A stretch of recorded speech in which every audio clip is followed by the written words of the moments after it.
ஜல்லிக்கட்டுக்கு தடை விதிக்கப்பட்டதால் தென் மாவட்டங்கள் களையிழந்து காணப்படுகின்றன.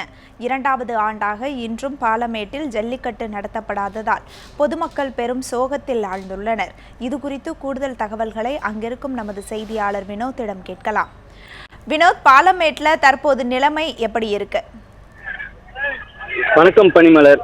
அதாவது வருடா வருடம் மாட்டு பொங்கல் அன்று பாலமேட்டில் ஜல்லிக்கட்டு போட்டிகள் நடப்பது வழக்கம். உச்சநீதிமன்ற தடையால் கடந்த 2 வருடமாக ஜல்லிக்கட்டு போட்டிகள் நடக்கவில்லை என்பது அனைவரும் அறிந்தது. மேலும் இந்த நாள் இன்று பாலமேட்டில் பொதுமக்கள், கிராம மக்கள் அனைவருமே ஊர்வலமாக சென்று வருகின்றனர். மேலும் இப்போதைய பார்த்தீர்களானால், அதாவது பாலமேடு பேருந்து நிலையத்தில் இருந்து வாடிவாசல் வரை மக்கள் கருப்பு கொடி ஏந்தி தங்களது ஆர்ப்பாட்டத்தை தெரிவிக்கும் விதமாக கருப்பு கொடி ஏந்தி வருகின்றனர். இவர்கள் இந்த வருடம் நிச்சயமாக, அதாவது ஜல்லிக்கட்டு போட்டிகள் நடக்கவில்லை என்றாலும் அடுத்த வருடமாவது ஜல்லிக்கட்டு போட்டிகளை நடத்துவதற்கு மேலும் அதாவது தங்களது எதிர்ப்பை காட்டும் இடமாக கிராம மக்கள் அனைவருமே கருப்பு கொடிகள் ஏந்தி தங்களது எதிர்ப்பை தெரிவிக்கும் விதமாக ஊர்வலமாக சென்று வருகின்றனர். மேலும் பாலமேடு கிராமத்தை பொறுத்தவரை சுமார் 800 குடும்பங்கள் வாழ்கின்றனர். இந்த கிராமத்தில் இரவு முழுவதும், அதாவது கிராமம் முழுவதுமே போலீஸ் கட்டுப்பாட்டின் கீழ் வந்துள்ளது. இந்த கிராமம் முழுவதும் 1000க்கும் மேற்பட்ட போலீசார் பாதுகாப்பு பணியில் ஈடுபட்டு வருகின்றனர். இன்று தடையை மீறி யாராவது ஜல்லிக்கட்டு காளைகளை வாடிவாசலில் இருந்து அவிழ்த்து விடுவதற்கான வாய்ப்புள்ளதாக போலீசார் கருதுகின்றனர். மேலும் தற்பொழுது நீங்கள் பார்த்தீர்களானால் அனைவருமே கருப்பு கொடி ஏந்தி தங்களது எதிர்ப்பை தெரிவிக்கும் விதமாக இங்கே பாலமேட்டில் இருக்கும் அனைத்து வீடுகளிலும் கருப்பு கொடி கட்டி வருகின்றனர். பனிமலர்.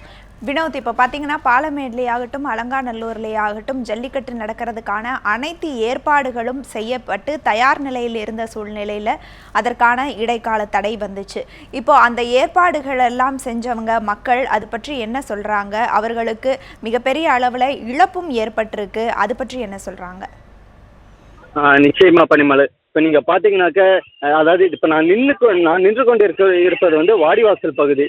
அதாவது இங்கே இருந்து தான் இந்த வாடிவாசல், எனக்கு பின்னாடி நீங்கள் பார்த்தீர்களானால் இந்த பகுதியிலிருந்து தான் காளைகள் வாடிவாசல் வழியாக இந்த இடத்திற்கு அவிழ்த்து விடுவார்கள். அப்பொழுது அந்த சுற்றி இருக்கும் வீரர்கள் ஏறு தழுவுதல் என்பது அது நடக்கும். அதாவது இப்போ பார்த்தீர்களானால் எனக்கு இந்த பக்கம் இந்த அதாவது ஜல்லிக்கட்டு போட்டிகள் நடக்கும் என்ற சூழ்நிலையில் அனைத்து விதமான ஏற்பாடுகளும் செய்யப்பட்டு அது பாதி நிலையில் கைவிடப்பட்டிருப்பதை நீங்கள் காணலாம். மேலும் தற்பொழுது இவர்களுக்கு அரசியல் கட்சியினர் போதுமான வாக்குறுதி கொடுத்து இந்த வருடம் நிச்சயமாக ஜல்லிக்கட்டு போட்டிகள் நடக்கும் என்ற வாக்குறுதி கொடுத்தபடியால் அனைத்து வேலைகளும் மாவட்ட நிர்வாகம் சார்பிலும் இங்கே இருக்கும் ஜல்லிக்கட்டு கமிட்டியினர் சார்பிலும் நடத்தப்பட்டுள்ளது.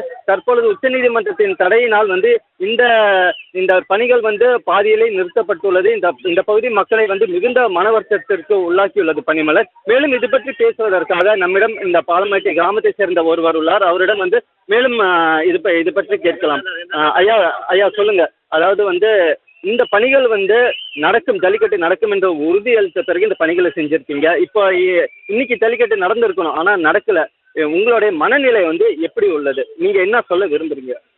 மிகப்பெரிய திட்டத்திலேயே இந்த ஜல்லிக்கட்டோட தமிழர்களுடைய வீர விளையாட்டு. வினோத், உங்க தகவல்களுக்கு நன்றி.